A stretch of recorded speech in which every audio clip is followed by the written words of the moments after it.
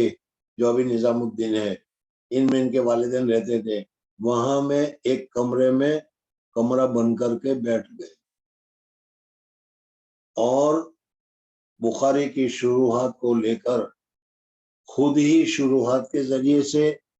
انہوں نے بخاری کو حل کرنا شروع کیا، اور گویا کہ خود ہی محنت کر کے انہوں نے بخاری پڑھی. مدرسہ عبدالرب میں جیسے بعض مرتبہ آج کل بھی ہوتا ہے کہ دورے کے سال کے لیے دوسری جگہ سے مدرسین کو، اکابرین کو بلایا جاتا ہے، وہ امتحان لیتے ہیں. تو اس مدرسے میں امتحان کا وقت جب آیا تو مدرسے کے لوگوں نے، منتظمین نے حضرت مولانا یحییٰ صاحب کو کہا کہ آپ نے یہاں تک پڑھا ہے، امتحان ہے تو آپ امتحان میں شریک ہو جائیں، اور تاکہ تعداد بڑھ جائے جیسے عامةً مدرسہ والوں کے یہاں ہوا کرتے ہیں. تو حضرت مولانا یحییٰ صاحب رحمۃ اللہ تعالی علیہ اسی طریقے سے سال بھر خود ہی مطالعہ کر کے کتاب کو حل کیا، اور کتاب کو حل کرنے کے بعد امتحان میں بیٹھ گئے. اتفاق سے اس وقت امتحان لینے کے لیے سہارنپور سے دلی میں حضرت مولانا خلیل احمد صاحب سانپوری رحمۃ اللہ علیہ تشریف لائے تھے، اور حضرت مولانا خلیل احمد صاحب سانپوری رحمۃ اللہ تعالی علیہ نے مولانا یحییٰ صاحب رحمۃ اللہ تعالی علیہ کا امتحان لیا، اور امتحان لے کر حدیث کے لگاؤ سے، حدیث کی محنت سے، حدیث کی ثقافت سے، اور حدیث کے ساتھ جو معاملات تھا، جوابات تھے، اس کو بہت ہی زیادہ وہ خوش ہوئے. اب ادھر حضرت مولانا یحییٰ صاحب نے کتنی محنت سے اور کس طریقے سے پڑھا، تو نظام الدین میں حضرت مولانا یحییٰ صاحب کی شادی کے لیے کاندھلے سے مطالبے کا طلب کا تار آیا کہ بھائی جلدی سے کاندھلہ آ جاؤ، تمہاری شادی کرنی ہے. وہ ڈاکیا وہاں آ کر ہر ایک سے پوچھتا رہا کہ یحییٰ نامی کون ہے. حضرت مولانا یحییٰ صاحب اسی محلے میں رہتے تھے، لیکن کبھی کسی کو دیکھا ہی نہیں دیے، ملے نہیں، اس وجہ سے کوئی جانتا نہیں تھا. اس وجہ سے سب نے کہا کہ بھائی اس نام کا تو کوئی آدمی یہاں پر نہیں ہے. حالانکہ حضرت مولانا یحییٰ صاحب وہیں تھے اور وہ مطالعے میں مشغول تھے، اس وجہ سے کہیں باہر نہیں جاتے تھے. اسے اندازہ لگاؤ کہ حضرت مولانا یحییٰ صاحب رحمۃ اللہ تعالی علیہ نے کس محنت کے ساتھ اور کس لگاؤ کے ساتھ حدیث کو پڑھا ہوگا۔ حضرت مولانا یحییٰ صاحب رحمۃ اللہ تعالی علیہ کے متعلق حضرت مولانا خلیل احمد صاحب سہارنپوری رحمۃ اللہ تعالی علیہ جب گنگو پہنچے ہیں تو حضرت گنگوئی کے پاس جو حضرت مولانا خلیل احمد صاحب سہارنپوری رحمۃ اللہ علیہ کے پیر بھی تھے اور حضرت مولانا خلیل احمد صاحب ان کے اور شیخ الہند رحمۃ اللہ علیہ یہ دونوں حضرت گنگوئی رحمۃ اللہ علیہ کے خلیفہ تھے۔ تو حضرت مولانا خلیل احمد صاحب سہارنپوری رحمۃ اللہ تعالی علیہ نے حضرت گنگوئی سے کہا کہ حضرت ایک طالب علم کو دیکھا ہے بڑا ذہین ہے اور بڑا حدیث کے ساتھ اس کو لگاؤ، اس نے یہ طے کر رکھا ہے کہ حدیث اگر میں پڑھوں گا تو کسی بزرگ سے ہی پڑھوں گا، آپ نے دورہ تو بند کر رکھا ہے لیکن میں سفارش کرتا ہوں کہ کم سے کم ایک مرتبہ اس طالب علم کے لیے آپ دورے کو پھر شروع کر دیجیے اور دورہ پڑھا لیجیے۔ اب اس سے اندازہ کرو کہ وہ شاگرد کتنا خوش نصیب ہوگا، کتنا محنتی ہوگا کہ جس کے لیے حضرت مولانا خلیل احمد صاحب سہارنپوری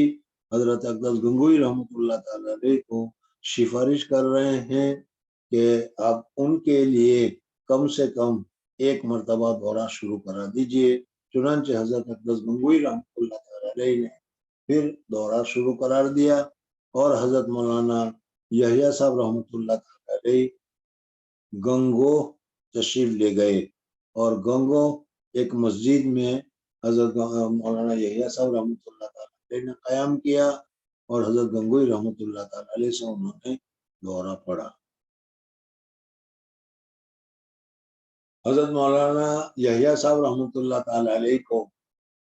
حضرت اقدس گنگوئی رحمۃ اللہ تعالی علیہ کے ساتھ جو اب تو استاد بھی بن گئے، محدث بھی ہو گئے، اتنا لگاؤ اور اتنا تعلق ہو گیا کہ سب کچھ چھوڑ چھاڑ کر حضرت مولانا رشید احمد گنگوئی رحمۃ اللہ تعالی علیہ کے خادم خاص بن گئے حضرت مولانا یحییٰ صاحب، اور اتنا زیادہ حضرت گنگوئی رحمۃ اللہ تعالی علیہ کی خدمت میں انہوں نے ید طولہ حاصل کر لیا کہ حضرت مولانا رشید احمد گنگوئی فرمایا کرتے تھے کہ یحییٰ میری لاٹھی ہے اور اندھے کا ایک سہارا ہے، اور حضرت مولانا یحییٰ صاحب رحمۃ اللہ تعالی علیہ پر بہت ہی زیادہ اعتماد کیا اور بہت ہی زیادہ بھروسہ کیا، اور حضرت مولانا یحییٰ صاحب حضرت اقدس گنگوئی رحمۃ اللہ تعالی علیہ کے خادم خاص بن گئے۔ تو اس طریقے سے حضرت مولانا یحییٰ صاحب رحمۃ اللہ تعالی علیہ کاندھلا یا دلی سے گنگو سے منسلک ہو گئے، اور ان کے ساتھ ساتھ حضرت شیخ نوار اللہ بھی حضرت مولانا یحییٰ صاحب ان کے یہاں کیا ہے ہونے کی وجہ سے حضرت شیخ فرمایا کرتے تھے کہ میں بہت چھوٹا تھا اور حضرت گنگوئی رحمۃ اللہ تعالی علیہ کے کیا ہے جب وہ سواری نکلا کرتے تھے تو میں ان کی گود میں جا کر بیٹھ جایا کرتا تھا۔ یہ ساری حالات ہیں تاریخ کے جو ہم کو معلوم ہونی چاہیے، جاننا چاہیے۔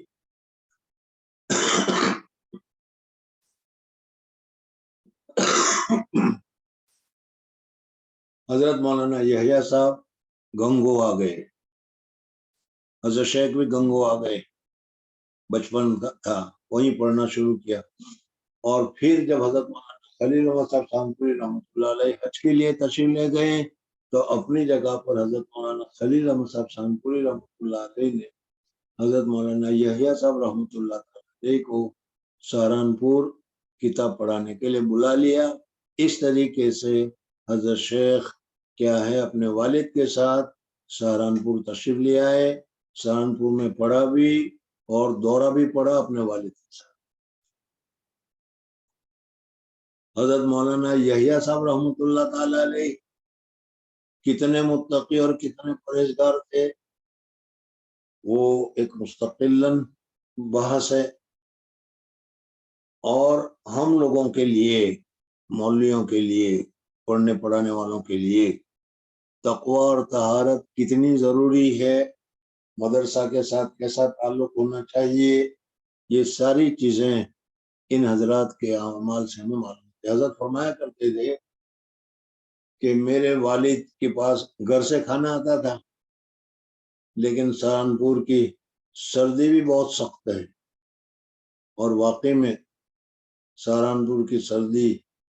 جن دنوں میں چلا کی سردی کہی جاتی ہے تو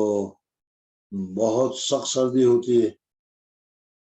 خیر اس وقت میں جب کھانا آتا تھا تو سردی کی وجہ سے وہ جم جایا کرتا تھا، تیل بھی جم جایا کرتا تھا، تو اس کھانے کو گرم کرنے کے لیے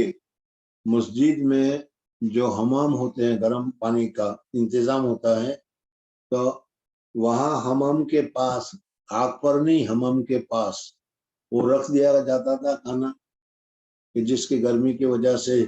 وہ اس میں وہ چربی جم گئی ہے وہ ذرا نرم ہو جائے، اور اس پر حضرت مولانا یحییٰ صاحب رحمۃ اللہ تعالی علیہ مدرسے کی آگ سے فائدہ اٹھایا، اس وجہ سے کچھ پیسے اپنی طرف سے مدرسے میں جمع کرا دیا کرتے تھے کہ ہم نے مدرسے کی آگ سے، مدرسے کی نیک سے ہم نے یہ فائدہ اٹھایا ہے۔ یہ تقویٰ کی بات۔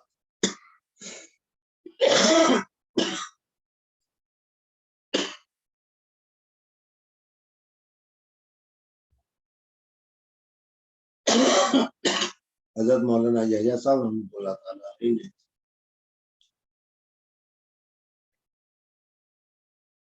سہارنپور ہی میں انتقال فرمایا، اور سہارنپور کا جو قبرستان ہے حاجی شاہ کے نام سے، اسی حاجی شاہ میں حضرت مولانا یحییٰ صاحب کو تدفین عمل میں آئی۔ حضرت مولانا یحییٰ صاحب رحمۃ اللہ تعالی علیہ نے حدیث پڑھی، جیسا کہ ابھی تم کو میں نے بتایا، حضرت مولانا رشید احمد گنگوہی رحمۃ اللہ تعالی علیہ سے۔ حضرت مولانا رشید احمد گنگوہی رحمۃ اللہ تعالی علیہ کون تھے؟ اس کے متعلق اگر تمہیں تفصیلات جاننا ہو، اپنے زمانے کے شیخ وقت تھے، اپنے زمانے کے قطب الارشاد تھے، اپنے زمانے کے بہت بڑے آدمی تھے، اللہ جل جلالہ و من والوں نے ان کو بہت کچھ دیا تھا۔ ان کے زمانے میں ایک بزرگ تھے مولانا فضل الرحمان گنج مراد آبادی، وہ فرمایا کرتے تھے کہ حضرت گنگوہی رحمۃ اللہ تعالی علیہ نے معرفت کے سمندر پیے ہوئے ہیں اور ذرا سی بھی ڈکار نہیں لی۔ بہرحال اتنا تو یہ دیکھ لو کہ گنگوہ میں اللہ جل جلالہ و من والوں نے حضرت ابو ایوب انصاری رضی اللہ تعالیٰ عنہ، حضور اقدس صلی اللہ علیہ وسلم کے میزبان مدینہ منورہ، ان کی اولاد نشر دین کے پھیلانے کے لیے جب مدینہ منورہ سے نکلی ہے تو دین پھیلاتے پھیلاتے پھیلاتے پھیلاتے وہ ہندوستان میں آ گئی، اور ہندوستان میں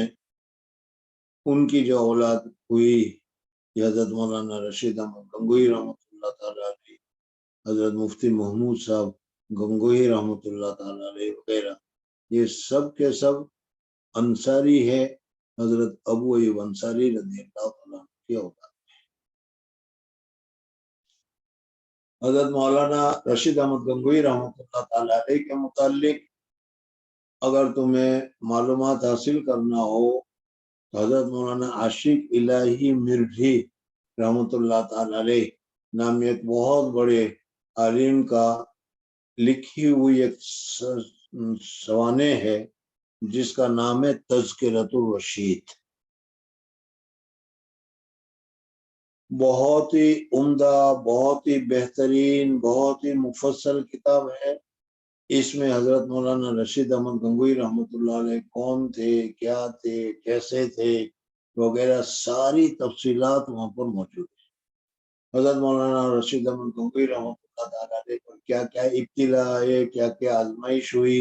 کیا کیا تکلیفیں آئی، وہ ساری تفصیلات یہ تذکرۃ الرشید میں موجود ہے۔ انہی مولانا عاشق الہی رحمۃ اللہ تعالیٰ علیہ کی ایک دوسری کتاب بھی ہے تذکرۃ الخلیل،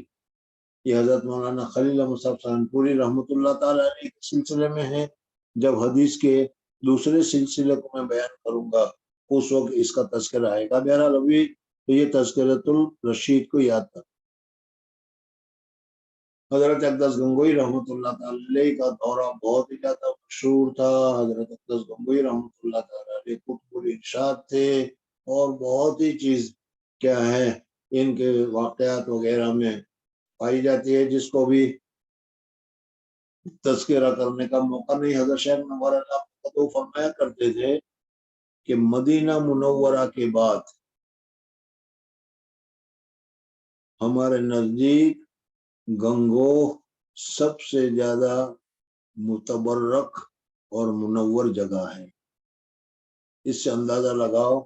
کہ گنگوہ اور گنگوہ میں حضرت گنگوئی وغیرہ کی وجہ سے کتنا اونچا درجہ گنگوہ کو حاصل تھا۔ تو حضرت شیخ نوار اللہ مرتضی نے بخاری پڑھی اپنے والد سے، مولانا یحییٰ صاحب سے، اور مولانا یحییٰ صاحب نے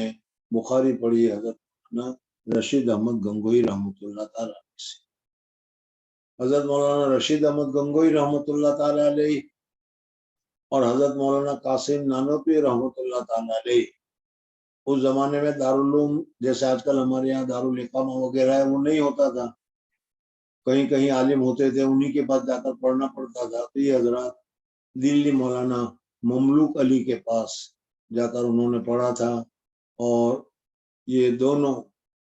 کیا ہے رشید و قاسم، مولانا قاسم نانوتوی رحمۃ اللہ علیہ اور رشید گنگوئی دونوں دوست تھے، دونوں ساتھی تھے، ایک ہی استاد کے پاس پڑھتے تھے۔ بہرحال حضرت مولانا رشید احمد گنگوئی رحمۃ اللہ تعالیٰ علیہ نے حدیث پڑھی شاہ عبد الغنی رحمۃ اللہ تعالیٰ علیہ سے،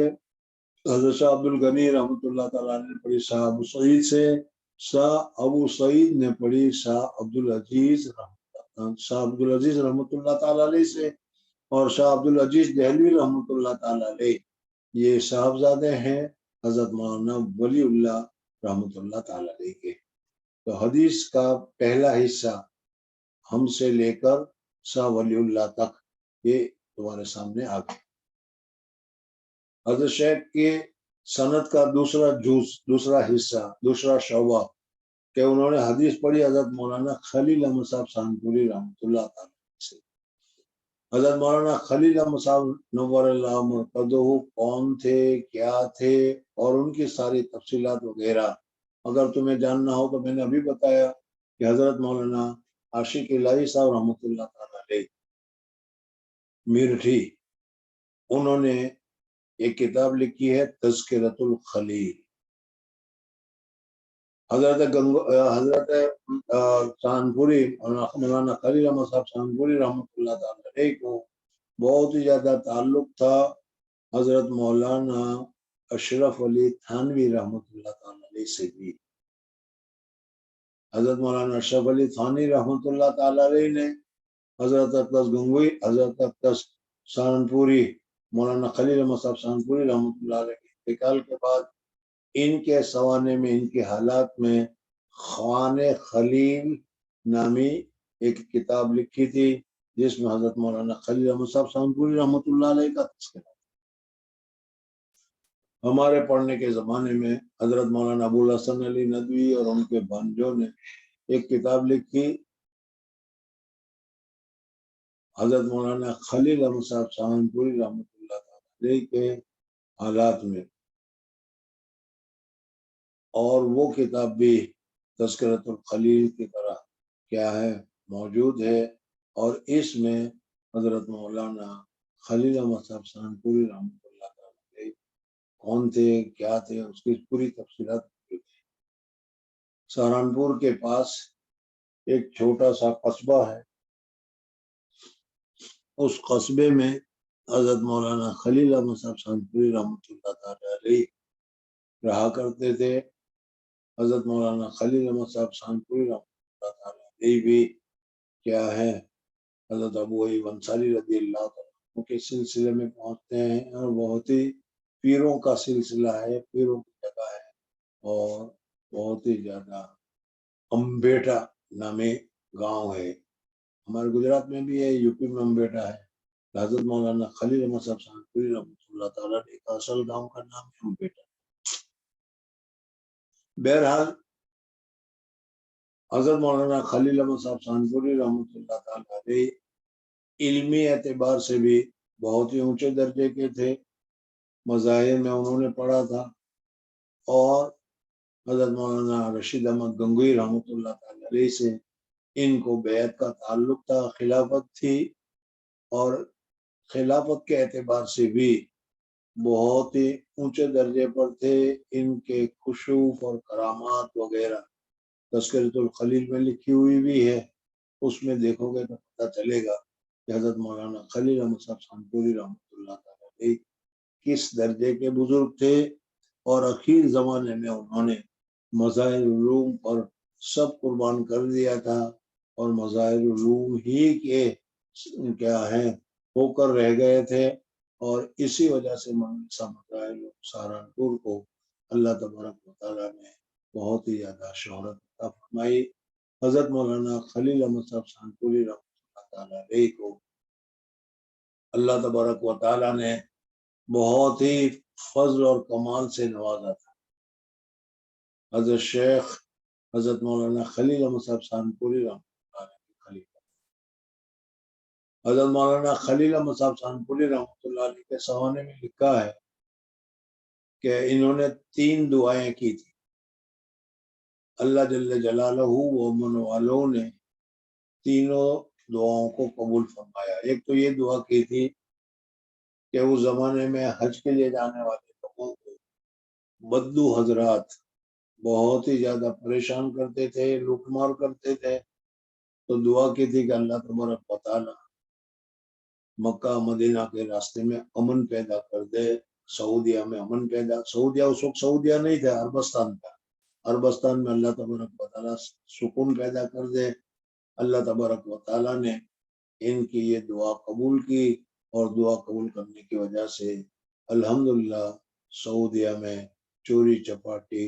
اور ڈاکہ زنی، لڑائی جھگڑا وغیرہ کے ساتھ امن۔ دوسرا انہوں نے دعا کی تھی کہ اب بذل المجہود شرح ابی داؤد بہت ہی بہترین کتاب ہے، جن دنوں میں ڈابل میں ابو داؤد پڑھایا کرتا تھا، اس وقت ابو داؤد کی جتنی شروحات عربی جو پرانی نئی جو مجھے مل سکی یا مدرسے میں کتب خانے میں تھی، بہت کثرت کے ساتھ سب کو تلاش کر کے میں نے دیکھا، لیکن دیکھنے کے بعد جو میرا دل نے فیصلہ کیا وہ یہی ہے کہ جس نے بذل المجہود کو دیکھ لیا، جس نے بذل المجہود کو پڑھ لیا، اس کو دوسری کتابوں کی شروع کی ضرورت نہیں رہے گی۔ حضرت مولانا خلیل احمد صاحب سانپوری رحمۃ اللہ تعالی نے آسان عربی میں بہت ہی مفصل اس شرح کو لکھا ہے، جس کو بذل المجہود کہا جاتا ہے۔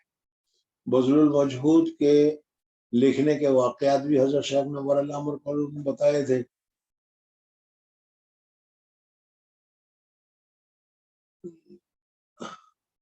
وہ سارے واقعات کی وجہ سے وہ سبق میں بڑی دیر ہوگی، سبق اور پیچھے چلا جائے گا، اس لیے واقعات بیان کرنے کو جی نہیں چاہتا، لیکن آپ حضرات کو معلوم ہو کہ حدیث کے لیے کیسی قربانیاں ہونی چاہیے، حدیث کے لیے کتنی محنت ہونی چاہیے، وہ ان حضرات کے واقعات سے معلوم ہوتی ہے۔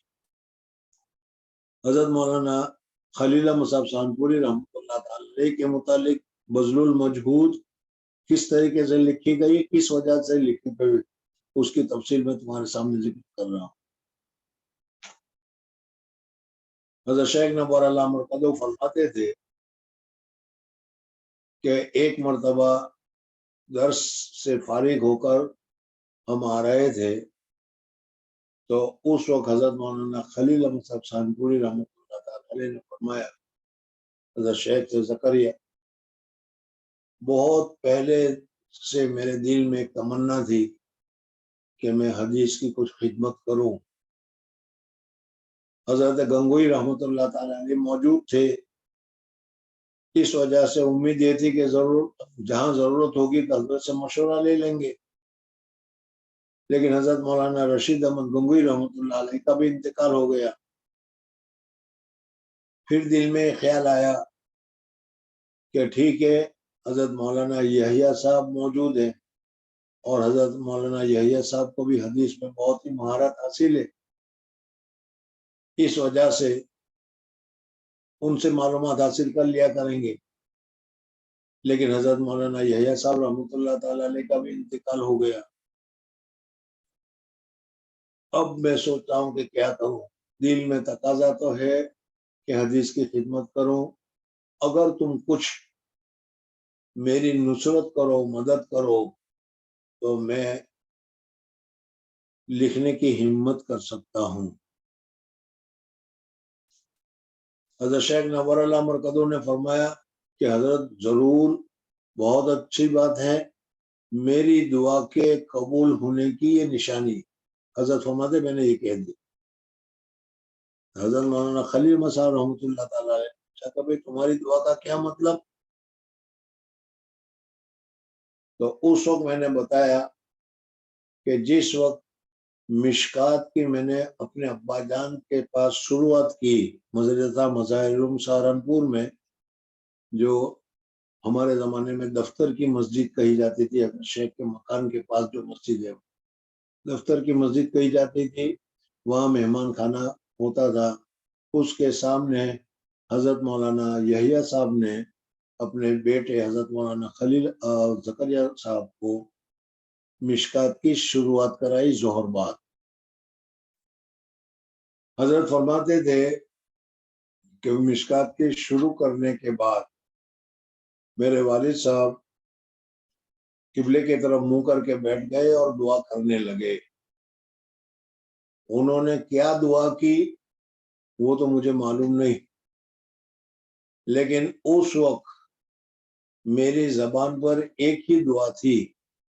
کہ یا اللہ بہت ہی تاخیر سے،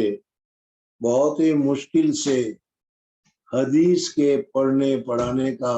حدیث کے ساتھ یہ تعلق شروع ہوا ہے، حدیث کے ساتھ یہ لگاؤ شروع ہوا ہے. اب حضرت جانتے ہیں کہ ہمارے یہاں 5 یا 6 سال تک فنونات وغیرہ پڑھ کر اخیر میں دورے کا 7واں سال ہوتا ہے یا 10واں سال ہوتا ہے کہ جس میں کیا دورہ پڑھایا جاتا ہے. تو 10 سال کے بعد گویا کہ اب مجھے حدیث کے ساتھ لگا ہوا ہے. تو حضرت فرماتے تھے کہ میرے والد نے کیا دعا کی وہ تو مجھے معلوم نہیں، لیکن میری زبان پر ایک ہی دعا تھی کہ یا اللہ آج سے حدیث کے ساتھ لگاؤ، تعلق، نسبت پیدا ہوئی ہے. میں چاہتا ہوں کہ مرتے دم تک یہ نسبت باقی رہے اور حدیث کا مشغلہ مرتے دم تک میرے پاس رہے اور میرے ہاتھ سے نہ چھوٹے. حضرت فرماتے تھے میری یہی دعا تھی. اسی دعا کے متعلق انہوں نے حضرت مولانا خلیل احمد صاحب سانپوری رحمۃ اللہ تعالی علیہ کو فرمایا کہ حضرت میری دعا تھی. حضرت فرماتے تھے کہ اس وجہ سے کہ فارغ ہونے کے بعد، جیسے آپ ہے یا میں ہوں، فارغ ہونے کے بعد فوراً حدیث کی کتابیں تو پڑھانے کو نہیں ملتی. کئی سال تک دوسری کتابیں پڑھاتے رہو، پھر جا کر اخیر میں کہیں حدیث پڑھانے کو ملتی ہے. اور بہت ہی خوش نصیب ہے وہ حضرات جن کو بخاری پڑھانے کو ملتی ہے. تو اس وجہ سے حضرت شیخ نور اللہ مرکزو نے کہا کہ حضرت فارغ ہونے کے بعد کئی سالوں کے بعد حدیث پڑھانے کو ملے گی، اور آپ اس طریقے سے جب حدیث کی شرح لکھنے کی تیاری کر رہے ہیں تو اس میں مشغولی ہونے کی وجہ سے اسی سال سے، اسی وقت سے مجھے حدیث کے ساتھ مناسبت ہو جائے گی، حدیث کے ساتھ لگاؤ ہو جائے گا، حدیث کے پڑھنے پڑھانے مطالعہ کرنے کا موقع ملے گا. اس وجہ سے میں نے کہا کہ میں نے دعا کی تھی کہ یا اللہ حدیث کے ساتھ جو تعلق ہوا ہے وہ تعلق اب مرتے دم تک چھپنے نہ پائے. یہ میری دعا قبول ہو. چنانچہ حضرت مولانا خلیل احمد صاحب سانپوری رحمۃ اللہ تعالی علیہ نے ابو داؤد کی شرح لکھنی شروع کی. تو میں بیان کر رہا تھا حضرت مولانا خلیل احمد سانپوری رحمۃ اللہ علیہ کی 3 دعاؤں کے متعلق. ان میں سے ایک دعا تو عربستان میں سکون اور امن کی تھی. دوسری دعا یہ تھی کہ اللہ یہ کتاب میں نے شروع کی ہے، جب تک اس کتاب کی تکمیل نہ ہو جائے، شرح نہ ہو جائے، پوری نہ ہو جائے، وہاں تک میرا انتقال نہ ہو، کہیں آدھی رہ جائے. اور تیسری دعا یہ کی تھی کہ یا اللہ مجھے مدینہ منورہ میں مسجد جنت البقیع میں دفن ہونے کا نصیب ہو. اس وجہ سے اخیر میں ہجرت کر کے حضرت خلیل احمد صاحب سانپوری رحمۃ اللہ تعالی علیہ مدینہ منورہ تشریف لے گئے تھے، اور مدینہ منورہ ہی میں حضرت مولانا خلیل احمد صاحب سانپوری رحمۃ اللہ تعالی علیہ کا انتقال ہوا، اور تینوں دعا ان کی پوری ہوئی. تو یہ حضرت مولانا خلیل احمد صاحب سانپوری رحمۃ اللہ تعالی علیہ تھے. ان کی تفصیل یا ان کے حالات کو معلوم کرنے کے لیے تذکرۃ الخلیل، خان خلیل، یا اس کے علاوہ لکھنؤ سے حضرت مولانا خلیل احمد صاحب سانپوری رحمۃ اللہ علیہ کی سوانح ابھی چھپی تھی ہمارے پڑھنے کے زمانے میں، وہ کیا ہے مل جائے گی تو اس کو دیکھ لو. اس میں حضرت مولانا خلیل احمد صاحب سانپوری رحمۃ اللہ علیہ کی پوری تفصیل ملی. تو آج کے سبق میں نے یہ بتایا کہ میں نے پڑھا ہے حضرت شیخ سے، اور حضرت شیخ نے پڑھا ہے اپنے والد سے، اور حضرت مولانا خلیل احمد صاحب سانپوری رحمۃ اللہ تعالی سے. ان کے والد کی مختصر حالت ہمارے سامنے ذکر کی، اور حضرت مولانا خلیل احمد صاحب سانپوری رحمۃ اللہ علیہ کی حالت ہمارے سامنے ذکر کی. حضرت مولانا محمد یحییٰ صاحب رحمۃ اللہ تعالی علیہ نے پڑھا حضرت مولانا رشید احمد گنگوئی سے، اور حضرت مولانا رشید احمد گنگوئی رحمۃ اللہ تعالی علیہ کون تھے، کیا تھے، وہ سارا کا سارا میں نے اشارتاً بتا دیا کہ تذکرۃ الخلیل میں لکھا ہوا ہے. سند کے اعتبار سے یا نسب کے اعتبار سے حضرت ابو ایوب انصاری رضی اللہ تعالیٰ عنہ کی اولاد میں داخل ہیں، اور بہت ہی اونچا گھرانہ ہے اور بہت ہی اونچی لائن ہے جو حضرت مولانا رشید احمد گنگوئی رحمۃ اللہ تعالیٰ نے عطا فرمائی تھی. دونوں دوست تھے، مولانا قاسم نانوتی رحمۃ اللہ تعالیٰ علیہ اور رشید احمد گنگوئی رحمۃ اللہ تعالیٰ علیہ. یہ دونوں دلی میں پڑھتے تھے، اور ان کے پڑھنے کے بھی عجیب عجیب واقعات ہیں. بہرحال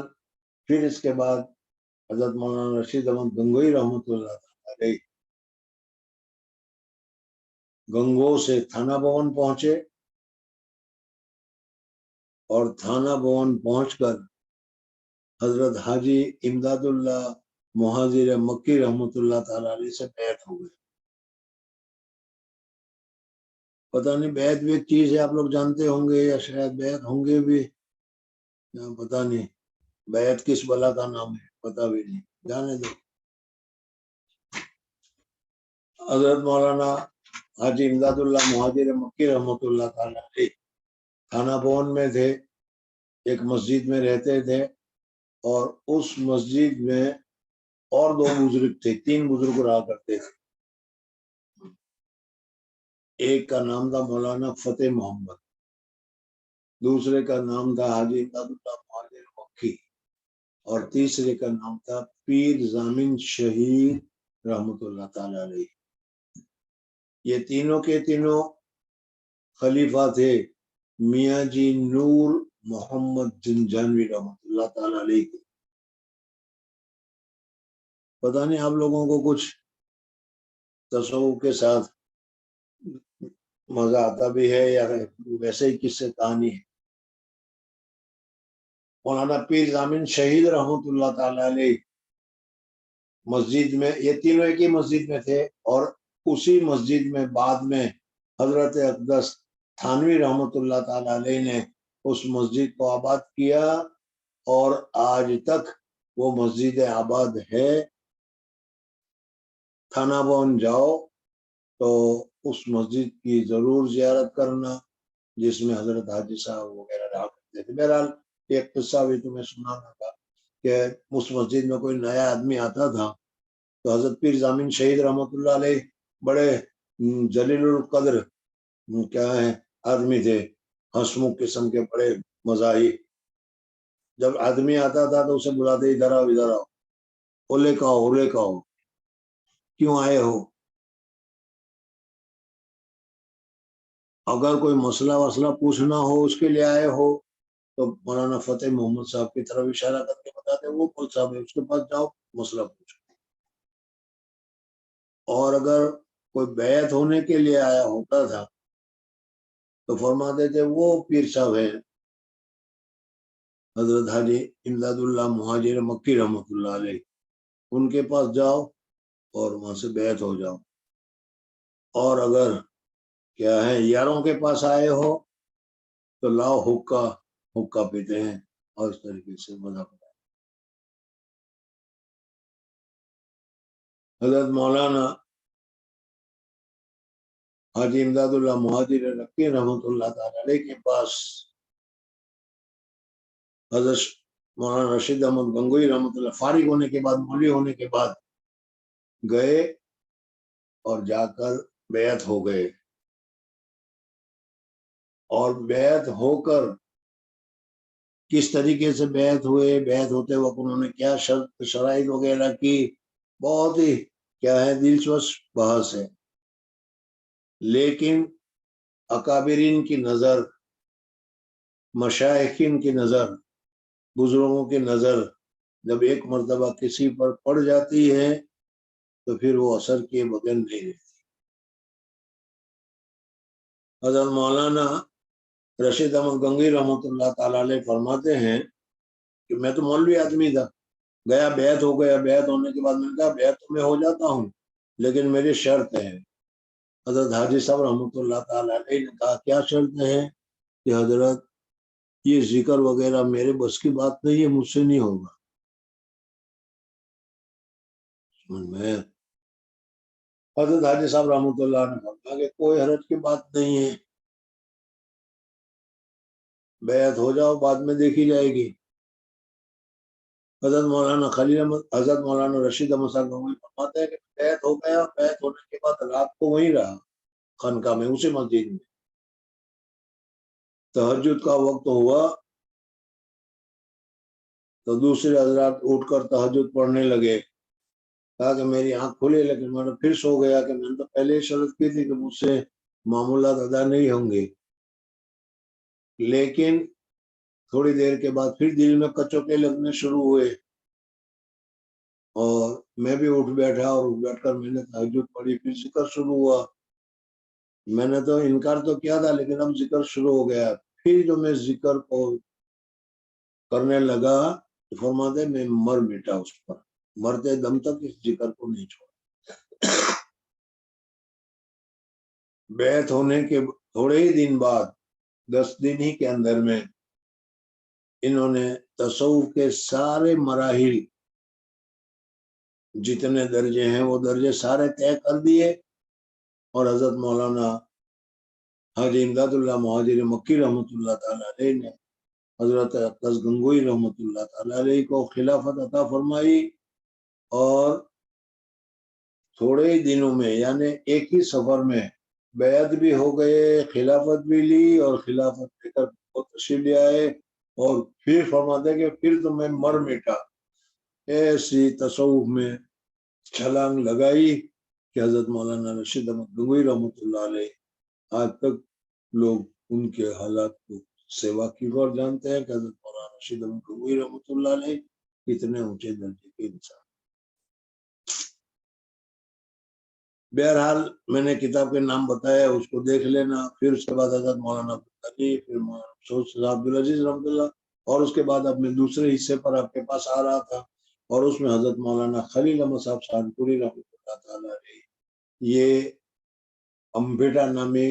سہارنپور کے پاس ایک گاؤں ہے، وہاں پر پیدا ہوئے۔ مظاہر علوم سہارنپور میں انہوں نے تعلیم حاصل کی، حضرت مولانا رشید احمد گنگوئی رحمۃ اللہ تعالیٰ علیہ سے بیعت کی، حدیث میں بذل المجہود شرح ابی داؤد کی تصنیف کی، اور پھر کیا ہے مدینہ منورہ میں ان کا انتقال ہوا، اور انتقال سے پہلے کیا 3 دعائیں کی تھی وہ میں نے تمہارے سامنے ذکر کر۔ حضرت مولانا خلیل صاحب سہارنپوری رحمۃ اللہ تعالیٰ علیہ نے حدیث پڑھی حضرت مولانا محمد مظہر صاحب نانوتوی رحمۃ اللہ تعالیٰ علیہ سے۔ اب مولانا محمد مظہر نانوتوی کون تھے، کیا تھے، اس کے متعلق مختصر سا میں آپ حضرات کے سامنے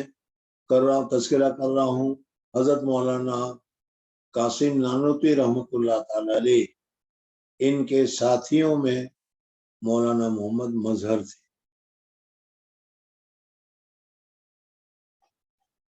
اور انہی کے نام پر، مظہر کے نام پر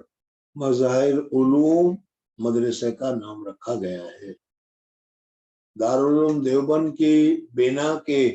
6 مہینے بعد سہارنپور میں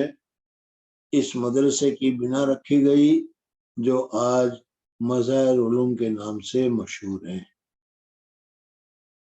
حضرت مولانا محمد مظہر نانوتوی رحمۃ اللہ تعالیٰ علیہ، جس طریقے سے حضرت مولانا قاسم نانوتوی رحمۃ اللہ تعالیٰ علیہ حضرت مولانا حاجی امداد اللہ مہاجر مکی رحمۃ اللہ تعالیٰ علیہ کے خلیفہ ہیں، اس طریقے سے حضرت مولانا مظہر نانوتوی رحمۃ اللہ تعالیٰ علیہ بھی حضرت حاجی امداد اللہ مہاجر مکی رحمۃ اللہ تعالیٰ علیہ کے خلیفوں میں شمار ہوتے ہیں۔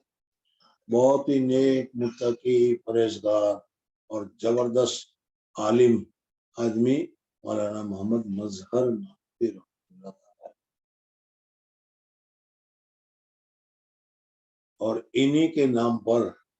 یہ مدرسہ مظاہر علوم ہے جو آج کل چل رہا ہے، اور جہاں سے ہم نے بہت کچھ پڑھا ہے اور بہت کچھ کو گزارا۔ مظاہر علوم سہارنپور ہماری جان ہے۔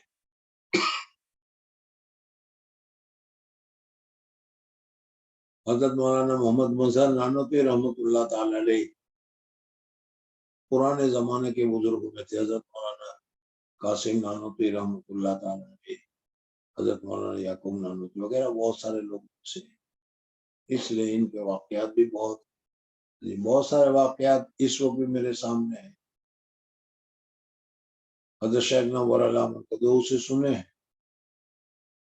ان میں سے ایک واقعہ حضرت شیخ سے سنا ہے وہ بتا رہا ہوں، اور ایک واقعہ ان کے متعلق حضرت مفتی محمود صاحب نور علامہ قدوہ سے سنا ہے وہ بتا رہا ہوں۔ حضرت شیخ سے جو سنا ہے وہ یہ ہے کہ حضرت مولانا محمد مظہر نانوتوی رحمۃ اللہ تعالیٰ علیہ سہارنپور میں مدرسہ قائم ہو گیا، مظاہر علوم نام ہو گیا، اور مظاہر علوم کے شیخ بھی بن گئے، بزرگ بھی بن گئے، بڑے بن گئے، اور بہرحال کیا ہے مظاہر میں انہوں نے اپنے فیوز و برکات کو پھیلانا شروع کر دیا۔ ابتدائی دور تھا وہ مظاہر کا، تو مظاہر میں جو دوسرے شیوخ ہیں، یعنی اس قبیلے کے بہت سارے لوگ جو مظاہر کے آس پاس رہتے ہیں، وہ حضرت مولانا محمد مظہر نانوتوی رحمۃ اللہ تعالیٰ علیہ کے معتقد تھے۔ ظاہر بات ہے کہ کوئی بزرگ ہوتا ہے، وہ محلے میں لوگ رہتے ہیں تو وہ اس کی بزرگی کے قائل ہوتے ہی ہے۔ تو ایک شیخ تھے کوئی، وہ حضرت مولانا محمد مظہر نانوتوی رحمۃ اللہ علیہ کے خاص لوگوں میں تھے، اور مدرسہ مظاہر علوم کے بھی بہت ہی معتمد تھے۔ آج کل جو بینکوں کا سلسلہ جاری ہے، اس طریقے سے اس زمانے میں بینکوں کا سلسلہ نہیں تھا۔ لوگ اچھے آدمی ہوتے تھے، اس کے پاس امانت رکھتے تھے۔ یہ جو شیخ ہیں جو حضرت مولانا مظہر نانوتوی رحمۃ اللہ علیہ کے مریدین ہیں، وہ اپنے زمانے کے بڑے معتمد تھے، اس وجہ سے مدرسہ مظاہر العلوم کے جو پیسے تھے وہ بھی انہی کے پاس رہا کرتے تھے۔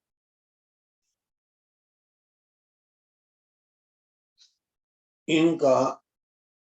تکیہ کلام تھا اللہ کے فضل سے۔ جیسے بعض آدمی ہوتے ہیں وہ مخصوص الفاظ تکیہ کلام کے طور پر استعمال کرنے شروع کر دیتے ہیں، جیسے ہمارے یہاں میکے شروع کر دیتے ہیں۔ اس طریقے سے ان کا تکیہ کلام تھا اللہ کے فضل سے۔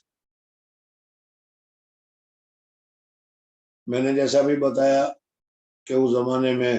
بینک وغیرہ کا دستور نہیں تھا، لوگوں کے پاس پیسے رہتے تھے۔ ان شیخ کے پاس اپنا بھی بہت سارا مال تھا اور مدرسہ مظاہر العلوم کا بھی بہت سارا مال تھا۔ عشاء کی نماز پڑھ کر جب یہ اپنے گھر گئے تو دیکھا کہ گھر میں کچھ لوگ آئے ہوئے ہیں۔ انہوں نے پوچھا بھائی تم کون؟ انہوں نے کہا کہ ہم آپ کے یہاں چوری کرنے کے لیے آئے۔ دیکھو کتنے صاف لوگ تھے، چوری کرنے کے لیے آئے۔ حضرت نے فرمایا ٹھیک ہے، وہ صندوق پترے کی کوئی پیٹی ہوگی بتا دی، اس صندوق کو دیکھو، اس میں سارا کچھ ہے، میرا بھی اور مدرسہ کا بھی جتنا کچھ ہے وہ سارا اس میں ہے، اور اس میں نے 2 پیسے کا تالا لگایا۔ اس زمانے کے ہوں گے 2 پیسے کا تالا، آج کل کے زمانے کے تو گودریج وغیرہ کے تالے ہوا کرتے ہیں۔ کہتے ہیں نہیں، میں نے وہ تالا لگایا ہے اور اس میں پیسے ہیں، جتنے چاہے کوشش کر لو تم، لیکن میں یہ کہتا ہوں کہ تم اس میں سے ایک بھی پیسہ چورا نہیں سکتے، اس لیے کہ میں نے اپنے حضرت جی سے سنا ہے، حضرت جی مولانا محمد مظہر صاحب رحمۃ اللہ، میں نے اپنے حضرت جی سے سنا ہے کہ جس مال کی زکوٰۃ دی جائے وہ مال اللہ کی حفاظت میں چلا جاتا ہے، وہ محفوظ ہو جاتا ہے، اس کو کوئی چورا نہیں سکتا، کوئی لے نہیں سکتا۔ اور میں نے حساب کر کر کے پینی پینی زکوٰۃ میں سے نکال دی ہے، میں نے زکوٰۃ میں کوئی کمی نہیں کی ہے، اس وجہ سے اس کو مال کو چوری نہیں کر سکتے۔ بزرگوں اور دوستوں، کتنا زیادہ اعتماد، کتنا زیادہ اعتقاد، کتنا زیادہ بھروسہ ان کو دین کی باتوں پر ہوتا تھا۔ آج ہم لوگ پڑھے لکھے ہیں، جانتے ہیں، حدیث کے فضائل بھی ہمیں معلوم ہے، لیکن معلوم تو ہے لیکن اس کے اوپر اعتماد اور یقین نہیں۔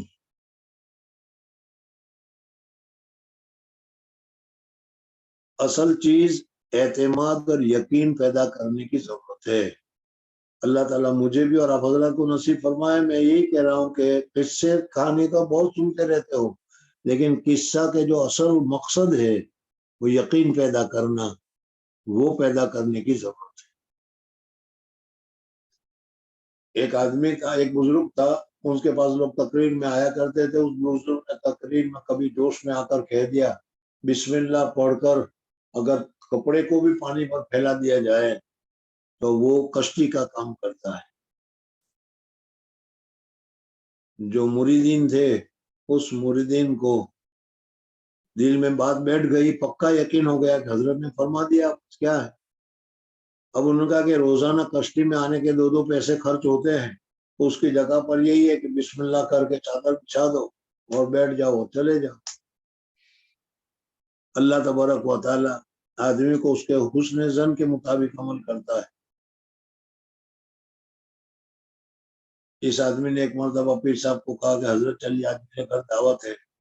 ندی پر لے کر آئے۔ پیر صاحب نے کہا کشتی تو ہے نہیں۔ کہا کہ کشتی کی کیا ضرورت ہے، میں ابھی چادر بچھاتا ہوں، بسم اللہ اللہ اکبر کر کے اس پر بیٹھ کر چلے جائیں گے۔ مرید کو تو یقین تھا لیکن پیر صاحب کو یقین نہیں تھا۔ اور سمجھ میں آ گیا کہ نہیں، میں یہ بتانا چاہ رہا ہوں کہ یقین پیدا کرو اللہ تبارک و تعالیٰ پر، یقین ہی کے ذریعے سے